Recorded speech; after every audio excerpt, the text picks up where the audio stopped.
Ketika kita beramal, melakukan amal soleh, melakukan amal baik, entah itu puasa, entah itu sholat, entah itu sodakoh, atau bentuk apapun dari amal kebaikan, maka ada harapan di dalam diri kita untuk bahwasannya Allah menerima daripada amal yang telah kita lakukan di sisi Allah Subhanahu wa Ta'ala.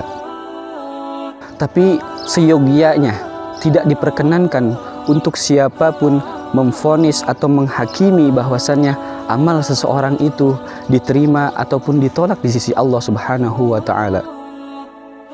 Para ulama menjelaskan bahwasannya ada ciri-ciri ataupun tanda-tanda di mana amal ibadah seseorang atau amal baik seseorang itu diterima di sisi Allah Subhanahu wa Ta'ala.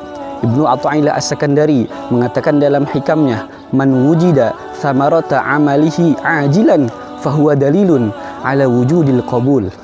Artinya bahwasannya siapa saja orang yang mendapati atau memetik amal kebaikan di dunia, ajilan di dunia, fahuwa dalilun ala wujudil qabul, maka itu adalah menunjukkan adanya penerimaan di sisi Allah Subhanahu wa Ta'ala. Pemirsa yang dirahmati Allah Subhanahu wa Ta'ala, ketika kita melakukan amal baik, lalu kita meminta kepada Allah atas hajat apa yang kita inginkan di dunia, lalu Allah berikan itu seketika, maka Syekh Ibnu Athaillah mengatakan bahwasanya itu adalah tanda diterimanya amal. Lalu Syekh Ahmad Zarruq dalam Syarah Hikam juga mengatakan, qultu ma yansha'u thamaratul amali ma yansha'u minal fawaidi diniyah wa dunyawiyah, bahwasannya samaratul amal, buah daripada amal itu adalah ma yansha'u minal fawaidi diniyah wa dunyawiyah, yang muncul ada kemaslahatan dalam bentuk diniyah, bentuk agama, wa dunyawiyah, dan bentuk dunia. Maksudnya apa? Ketika kita melaksanakan sholat, ketika kita melaksanakan puasa, ada jiwa positif yang datang kepada diri kita. Lalu ketika untuk urusan duniawiyah, mengatakan bahwasanya ada kemaslahatan duniawiyah dalam artian dalam bentuk sosial terdapat kemaslahatan. Dalam silaturahmi misalkan, seorang orang tua dengan anak menjadi baik, seorang ibu dan anak menjadi baik, seorang ayah dan anak menjadi baik, rakyat dan pejabat menjadi baik hubungannya, sanak saudara menjadi baik pula hubungannya, maka itu juga menunjukkan bahwasannya ada amal yang diterima di sisi Allah Subhanahu wa Ta'ala.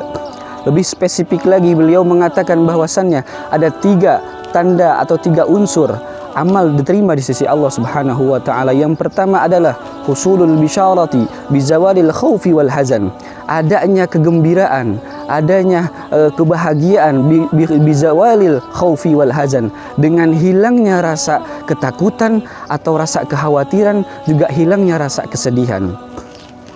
Allah Subhanahu wa Ta'ala mengatakan dalam firman-Nya, ala inna awliya Allah la khaufun alaihim wa la hum yahzanun alladzina amanu wa kanu yattaqun wa lahumul busyra fid dunya wa fil akhirah, bahwasannya aulia-aulia Allah itu adalah tidak pernah ada rasa takut dalam jiwa mereka, tidak pernah ada rasa kekhawatiran dalam jiwa mereka, tidak pernah ada rasa ketakutan dalam jiwa mereka. Karena apa? Karena mereka semuanya telah melakukan suatu amal yang amalnya diterima di sisi Allah Subhanahu wa Ta'ala. Juga mereka lahumul busyra fi dunya wa fil akhirah, ada kegembiraan bagi mereka, suatu tempat yang sangat mulia bagi mereka di dunia dan di akhirat. Yang kedua daripada tanda diterimanya amal menurut Syekh Ahmad Zarruq adalah al-hayatun thayyibah birridha wal qanaah, ada suatu bentuk kehidupan yang baik dengan didasari dengan suatu keridhaan terhadap apa yang Allah telah berikan kepada kita, dan bentuk qanaah dalam hati kita terhadap apa yang telah Allah berikan kepada kita, baik itu berupa rizki atau musibah atau cobaan bentuk apapun, dan kita merasa itu sudah menjadi takdir kita dari Allah, lalu kita merasa lapang dada, maka itu juga bentuk daripada penerimaan amal kita di sisi Allah. Yang ketiga adalah duhuru syirril khilafah bitaskhiril kainati wa infi'aliha zahiran wa batinan, ditampakkannya rahasia kekuasaan Allah Subhanahu wa Ta'ala bitaskhiril kainat, dengan penundukan segala bentuk alam semesta ini kepada orang yang diterima amal, zahiran wa batinan, secara zahir maupun secara batin. Pemirsa yang dirahmati Allah Subhanahu wa Ta'ala, ketika semua orang atau orang yang beramal baik telah mendapati ciri-ciri daripada hal tersebut, maka ketahuilah bahwasanya Allah Subhanahu wa Ta'ala telah menerima amal orang tersebut.